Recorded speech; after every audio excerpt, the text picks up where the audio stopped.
In today's lesson we're going to be looking at volume, and hopefully this isn't going to be too tricky for us because we've already done a lot of work in this area.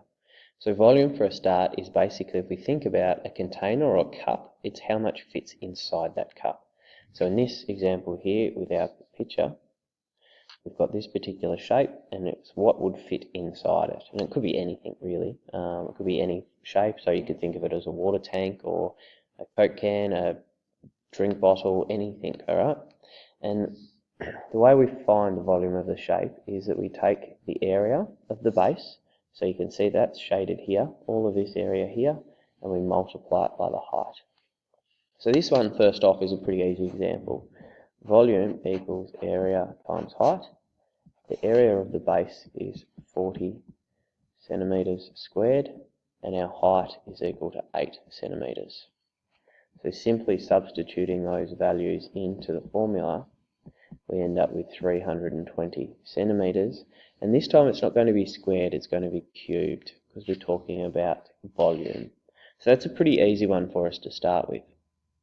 Let's have a look at another example here. We're going to write our same formula, which was volume equals area times height. Now in this situation we don't actually know the area of the base, which is this triangle here, but we've got some values that help us out. So hopefully we remember the formula for finding the area of a triangle, which is half base times by height. We know our base is equal to 4 and our height is equal to 3. So at the moment we're pretty much ignoring most of this. We're ignoring all of this part. All we're doing is trying to find the area of that triangle. So we can just substitute that into the formula to find area.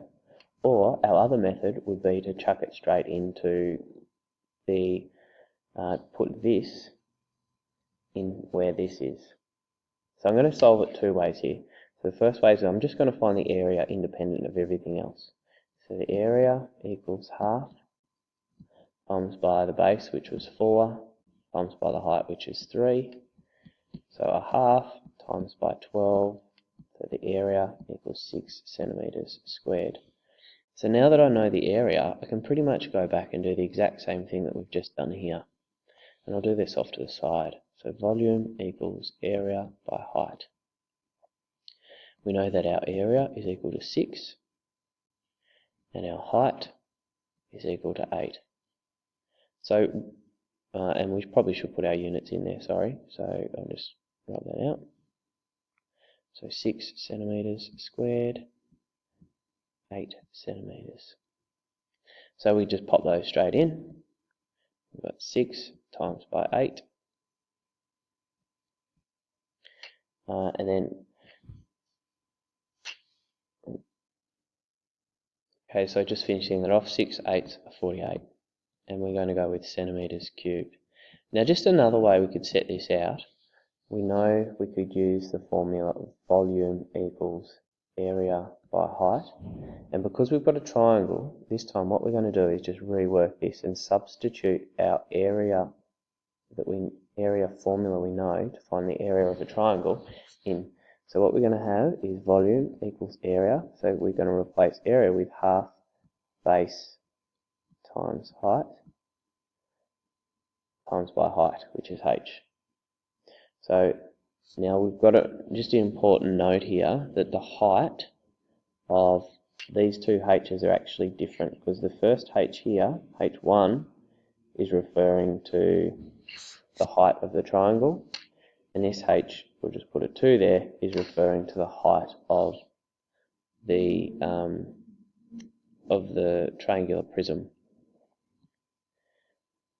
So if we know that, what we can do is then just substitute some values in. So our base was equal to 4, and our height was equal to 3, and the overall height, so we're just going to change that to a capital H, was equal to, I think it was 8? 8, yeah, 8. So now we can substitute those values in with our newly created volume formula. So volume equals half base, which was 4, times by height, which was 3, times by 8. So a half, 4 3s are 12, times by 8, half of 12 is 6, times by 8, 6 eighths are 48, and we go in centimetres cubed. So we can really use one of those two ways. Now it's obviously going to be dependent upon the shape. If you have a rectangular prism, then you need to find the base, and in that situation we could use volume equals area by height, so exactly the same thing, and we could replace area with length times width times height. So all I've done is substituted what we know as the area for the base, which is length times height. In that situation, we've used the area for a triangle here. So up to you as to whether you want to find the base first and then put that into our formula area volume equals area times height, or whether you want to substitute the formula that you know for the individual shape you're looking at and then do it that way.